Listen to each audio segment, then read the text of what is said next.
আস্তে আস্তে ৫ই আগস্ট সরকার পতনের ঠিক আগ মুহূর্তগুলোতে কি ঘটেছিল বা এর পরবর্তী সময় কি ঘটেছিল এগুলো কিন্তু আমরা সামনে আসছে বা দেখছি। প্রায় লম্বা একটা সময় আওয়ামী লীগের খুবই প্রতাপশালী যিনি ছিলেন স্বরাষ্ট্রমন্ত্রী আসাদুজ্জামান খান কামাল, তিনি আপনার ভারতের গণমাধ্যমকে একটা সাক্ষাৎকার দিয়েছেন। আর সেই সাক্ষাৎকার আজকে প্রকাশিত হয়েছে। সেখানে তিনি বেশ কিছু চাঞ্চল্যকর তথ্য প্রকাশ করেছে। বিশেষ করে এই টোটাল আওয়ামী লীগ সরকারের পতনের জন্য দুইটা শ্রেণীকে তিনি দায়ী করেছেন। এক হচ্ছেন আমাদের যিনি বর্তমান সেনাপ্রধান আছেন জেনারেল ওয়াকারুজ্জামান। 4ই আগস্ট গভীর রাতে শেখ হাসিনার সাথে একটা প্রতিশ্রুতি আমাদের সেনাপ্রধান দিয়েছিলেন। অপরদিকে সরকারের যেই প্রধান গোয়েন্দা সংস্থাগুলো আছে তাদের ব্যর্থতার কথাও তিনি এখানে বলেছেন যে ইচ্ছাই হোক অনিচ্ছাই হোক এই আন্দোলন যে সরকার পতন ঘটাইতে পারে অথবা তলে তলে কি হচ্ছে সেই সম্পর্কে স্পষ্ট কোনো তথ্য সরকারকে দিতে পারেনি গোয়েন্দা সংস্থাগুলো। দর্শক, যখন পরিস্থিতি খারাপ হচ্ছিল সরকার কোন পথে হাঁটবে, 4ই আগস্ট গভীর রাত পর্যন্ত শেখ হাসিনার বাসভবনে একদম সর্বোচ্চ লেভেলের যারা সশস্ত্র বাহিনীর প্রধানরা আছেন তারা একটা মিটিং করেছেন, যেখানে আসাদুজ্জামান খান কামাল সে নিজেও ছিল।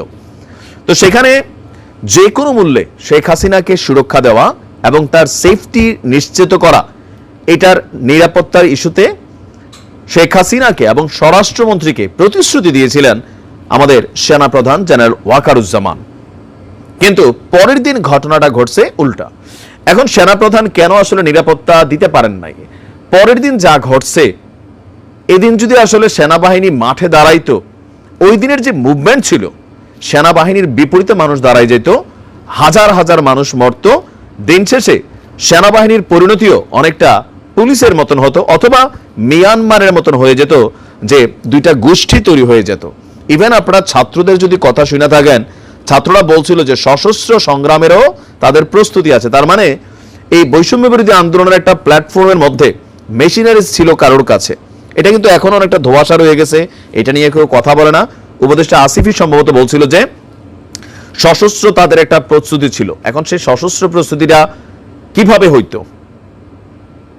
তো আসাদুজ্জামান খান কামাল বলছে যে ভারতের দেওয়া গণমাধ্যমকে যে আওয়ামী লীগের আগামী দিনের পরিকল্পনা কি, এটা তো সরকার পতনের প্রেক্ষাপটটা বলা হলো যে ডিজিএফআই বা আরো যে গোয়েন্দা সংস্থাগুলো আছেন তারা অনেকেই সরাসরি শেখ হাসিনার কাছে রিপোর্ট করতেন।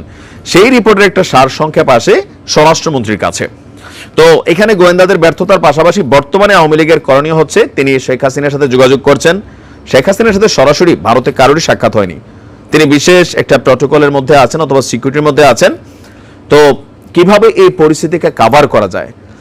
আওয়ামী লীগের দাবি যে এই মুহূর্তে বিচারকদেরকে পরিবর্তন করা হয়েছে।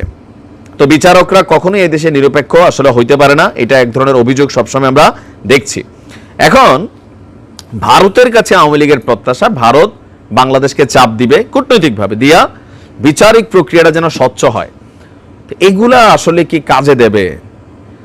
শেখ হাসিনা মনে করছেন খুব শীঘ্রই এই বাতাসটা পরিবর্তিত হয়ে যাবে এবং ডক্টর মোহাম্মদ ইউনূস তার কোনো অধিকার নেই এই রাষ্ট্র ক্ষমতায় বসার, বিকজ তিনি কোনো পলিটিশিয়ান না। তার উচিত যত দ্রুত নির্বাচন দিয়ে আওয়ামী লীগ বিএনপি সহ সবার নির্বাচনে অংশগ্রহণকে নিশ্চিত করা এবং গণতান্ত্রিক ওয়েতে একটা গণতান্ত্রিক ভোটের মাধ্যমে রাষ্ট্র ক্ষমতাকে হস্তান্তর করে দেওয়া।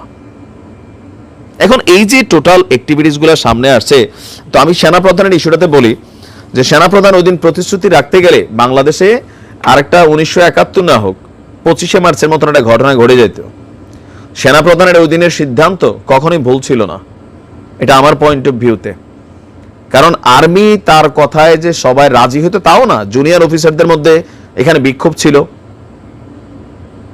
প্রথম দিকে আমরা আর্মির যে ভূমিকা দেখছি, আর্মিও স্টার্টিং পয়েন্টে কিন্তু একটা নেগেটিভ ভূমিকা ছিল, বাট পরবর্তী সময় যখন এক দফা দাবি পরিণত হলো, সারা বাংলাদেশ থেকে মানুষ রেডি হয়ে গেল, তো ওই মুহূর্তে সেনাবাহিনী যদি গুলি চালাইতো তাহলে পরিস্থিতি কোন দিকে যাইতো?